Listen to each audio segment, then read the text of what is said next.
শেখ হাসিনা বলো, খালেদা জিয়া বলো, কিংবা জামাতের আমির শফিক রহমান বলো, তোমার মায়ের ওষুধ কেউ কিনে দিবে না। তোমার বাচ্চার পড়াশোনার খরচ, তোমার বাবার চিকিৎসা, কিংবা আগামী 5 বছর পর জীবনের কোন পর্যায়ে তুমি থাকবা, এটা তোমাকেই আজকের পরিশ্রমের মাধ্যমে নির্ধারণ করতে হবে। বাবা, কোন রাজনৈতিক দলের পক্ষ হয়ে দালালি করার দরকার নাই তো, নিজেরা করো, নিজেরাই করো। এই যে কোন একটা রাজনৈতিক দলের একটা পদ ঘোষণা হবে, হাজার হাজার মানুষ এই রেসে আছে, একজন পদ পাবে, বা পদ পেলেও সে যদি সত্যিকারের নেতা হয়, সে তো অবৈধভাবে 1 টাকাও ইনকাম, মানে সে তো বৈধভাবে কোনো টাকা পয়সা ইনকাম করতে পারে না, সে তো তাকে ফ্রি সার্ভিস দিতে হবে, তাই না? কিন্তু এর পিছনে এতই কেন, এত আগ্রহ কেন, এত দৌড়ঝাঁপ কেন? তো বাবা, এগুলা কোনো দরকার নাই। কোনো দিন আমি তোমাদেরকে রিকোয়েস্ট করি, নিজের বন্ধু বান্ধবের সাথে, আত্মীয় স্বজনের সাথে, এলাকাবাসীর সাথে শুধু রাজনৈতিক বিরোধের জেরে কখনো খারাপ ব্যবহার করবা না, কখনোই না। আজকে যে ছেলেটা আওয়ামী লীগ বা ছাত্রলীগ, ছাত্র দল, ছাত্র শিবির, জামাত, বিএনপি, বাম, যে দলই করুক, দলীয় কারণে তুমি তাকে মারতেছো কোন স্বার্থে? তোমার শেখ হাসিনা এসে খাওয়াই দিবে, তারেক রহমান তোমার বিয়ে করাই দিবে, জামাতের আমি তোমার মাথায় নিয়ে ঘুরবে, তোমার মায়ের চিকিৎসার খরচ তোমারই চালাইতে হবে, বৈধ পন্থাই চালাইতে হবে। অতএব বাজার,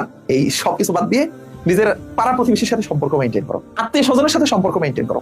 শেখ হাসিনা বলো, খালেদা জিয়া বলো, কিংবা জামাতের আমির শফিক রহমান বলো, তোমার মায়ের ওষুধ কেউ কিনে দিবে না। তোমার বাচ্চার পড়াশোনার খরচ, তোমার বাবার চিকিৎসা, কিংবা আগামী 5 বছর পর জীবনের কোন পর্যায়ে তুমি থাকবা, এটা তোমাকেই আজকের পরিশ্রমের মাধ্যমে নির্ধারণ করতে হবে। বাবা, কোন রাজনৈতিক দলের পক্ষ হয়ে দালালি করার দরকার নাই তো, নিজেরা করো, নিজেরাই করো। এই যে কোন একটা রাজনৈতিক দলের একটা পদ ঘোষণা হবে, হাজার হাজার মানুষ এই রেসে আছে, একজন পদ পাবে, বা পদ পেলেও সে যদি সত্যিকারের নেতা হয়, সে তো অবৈধভাবে 1 টাকাও ইনকাম, মানে সে তো বৈধভাবে কোনো টাকা পয়সা ইনকাম করতে পারে না, সে তো তাকে ফ্রি সার্ভিস দিতে হবে, তাই না? কিন্তু এর পিছনে এতই কেন, এত আগ্রহ কেন, এত দৌড়ঝাঁপ কেন? তো বাবা, এগুলা কোনো দরকার নাই। কোনো দিন আমি তোমাদেরকে রিকোয়েস্ট করি, নিজের বন্ধু বান্ধবের সাথে, আত্মীয় স্বজনের সাথে, এলাকাবাসীর সাথে শুধু রাজনৈতিক বিরোধের জেরে কখনো খারাপ ব্যবহার করবা না, কখনোই না। আজকে যে ছেলেটা আওয়ামী লীগ বা ছাত্রলীগ, ছাত্র দল, ছাত্র শিবির, জামাত, বিএনপি, বাম, যে দলই করুক, দলীয় কারণে তুমি তাকে মারতেছো কোন স্বার্থে? তোমার শেখ হাসিনা এসে খাওয়াই দিবে, তারেক রহমান তোমার বিয়ে করাই দিবে, জামাতের আমি তোমার মাথায় নিয়ে ঘুরবে, তোমার মায়ের চিকিৎসার খরচ তোমারই চালাইতে হবে, বৈধ পন্থাই চালাইতে হবে। অতএব বাজার,